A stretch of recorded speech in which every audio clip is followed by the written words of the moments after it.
जुनसुकै ठाउँमा तपाईँ हुनुहुन्छ, जहाँ जहाँ हुनुहुन्छ तपाईँ त्यो ठाउँहरूमा तपाईँ के गर्नुपर्छ? चम्कनुपर्छ। किनभने तपाईँ आजको यो शीर्षक के छ? यसकारण कोही ख्रीष्टमा छ भने त्यो के हो रे? फेरि एकपल्ट, यसकारण कोही ख्रीष्टमा छ भने त्यो नयाँ सृष्टि हो। पुरानो बिति गएको छ, हेर नयाँ आएको छ। नहेरेर भन्ने कोसिस गर्नुहुन्छ? ल 1 2 3 नयाँ सृष्टि हो, पुरानो बिति गएछ, हेर नयाँ आएछ। अलि बर्बर मात्रै है। एकपल्ट फेरि कोसिस गरौँ सबैले। यसकारण कोही ख्रीष्टमा छ भने त्यो नयाँ सृष्टि हो। पुरानो बिति गएको छ, हेर नयाँ आएको छ। दोस्रो कोरिन्थी 5:17। आउनुहोस् हामी छोटो प्रार्थना गर्नेछौँ। महान परमेश्वर पिता प्रभु, हामी तपाईँलाई धन्यवाद चढाउँदछौँ आजको यो सुन्दर दिनको लागि। हामीले धेरै दिनदेखि प्रार्थना गरिरहेका थियौँ, फलस्वरूप तपाईँले हामीलाई सुन्दर दिन दिनुभयो अनि हामीलाई सुरक्षा दिनुभयो, स्वस्थ दिनुभयो। र आज फेरि पनि हाम्रो यो जवान सङ्गति तथा हाजिर जवाब प्रतियोगितामा हामीलाई सहभागी गराउनु भएको लागि धन्यवाद प्रभु। अब हामी जसै वचनको सेवकाईमा जाँदैछौँ अनि हामी वचन सुन्नेछौँ प्रभु, हाम्रो सुन्ने हृदयलाई तयारी गर्नुहोस्, बोल्नलाई तपाईँले मलाई तयारी गर्नुहोस्। तपाईँ पवित्र आत्माले आज हाम्रो जवानको बिचमा हाम्रो माझमा के सिकाउँदै हुनुहुन्छ, तपाईँ प्रभुले गहिरो र गुप्तमा लुकेका कुराहरूलाई प्रकाश पार्नुहोस् र प्रभु हामीलाई आज्ञाकारी हुनलाई र धेरै गुणा फल फलाउनलाई हामीलाई सहायता गर्नुहोस्। माग्दछु प्रभु ख्रीष्टको नाममा, आमेन। धेरै पटक हामी अहिले पनि जवानहरू होइन अलिक खुलिरहेको छैनौँ है। खेल्नुहोस् भन्दाखेरि मन छैन है, गीत गाउनुहोस् भन्दाखेरि मन छैन, ताली बजाउनुहोस् भन्दाखेरि मन छैन, नाच्नुहोस् भन्दाखेरि पनि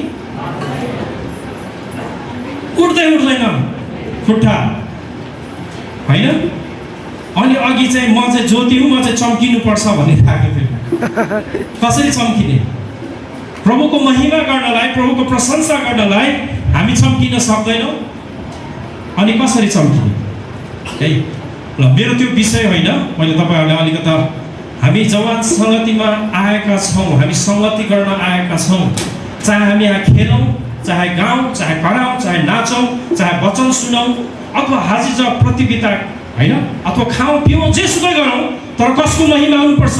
परमेश्वर हाम्रो परम प्रभुको महिमा हुनुपर्छ। दुई दुईजना साथी, तपाईँको छेउछेउको साथीहरू, हामीले वचनमा जानुभन्दा अगाडि केही प्रश्नमा हामीले छलफल गर्नेछौँ है। तपाईँको छेउको साथीलाई सोध्नुहोस्, यदि तपाईँको मोबाइल फोन हरायो भने सबैभन्दा पहिला के हरायो जस्तो लाग्छ? सोध्नुहोस्, साथीलाई सोध्नुहोस् न। तपाईँको मोबाइल फोन हरायो तपाईँलाई के जस्तो लाग्छ? तपाईँलाई कस्तो लाग्छ? उत्तर आयो कि खालि मच्छर भन्के जस्तै, झिँगा भन्के जस्तै गलगल गर्ने मात्रै आयो उत्तर? के उत्तर आयो? मेरो त सबै गयो, म त डुबेँ। अब यस्तै आयो? कस्तो आयो? ल अर्को सुन्नुहोस्, यदि आज फेसबुक, इन्स्टाग्राम, टिकटक सबैको लागि बन्द भयो, तपाईँको जीवनमा कस्तो परिवर्तन आउला? सोध्नुहोस्। सबै कुरा बन्द भयो, टिकटक, फेसबुक, इन्स्टाग्राम, अरू के छ, युट्युब, सबै कुरा बन्द भयो होइन, तपाईँमा कस्तो परिवर्तन आउला? फेरि यो नभन्नु होला जेएनजीको आन्दोलन आउला भन्नुभयो, सोध्नुभयो कस्तो लाग्ला? केही उत्तर आउँदैछ कि छैन दिदीबहिनीहरू, दाजुभाइहरू? ल अर्को, यो वार्मअप गरेको तपाईँलाई है। यदि तपाईँबाट तपाईँको नाम, तपाईँको पढाइ, तपाईँको जागिर, तपाईँको मोबाइल सामाजिक सञ्जाल सबै हट्यो भने तपाईँ को हो? सोध्नुहोस्। यसको उत्तर आयो? धेरैजना जवानहरूको उत्तर आएन। आयो? प्राय जसो उत्तर आएन होला। के आयो? आएन। तर यसको उत्तर चाहिँ परमेश्वरसँग छ। आमेन? परमेश्वरले भन्नुहुन्छ तिमीहरू मेरो सन्तान हौ। आमेन? यसकारण तिमी को हौ त? परमेश्वर के हौ? नयाँ सृष्टि हौ। के हौ?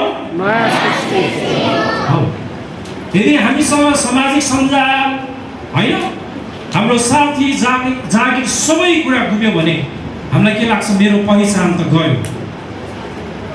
तर परमेश्वरले हामीलाई उहाँको सन्तान हुने अधिकार दिनुभएको छ, किनभने हामी चाहिँ नयाँ सृष्टि हो।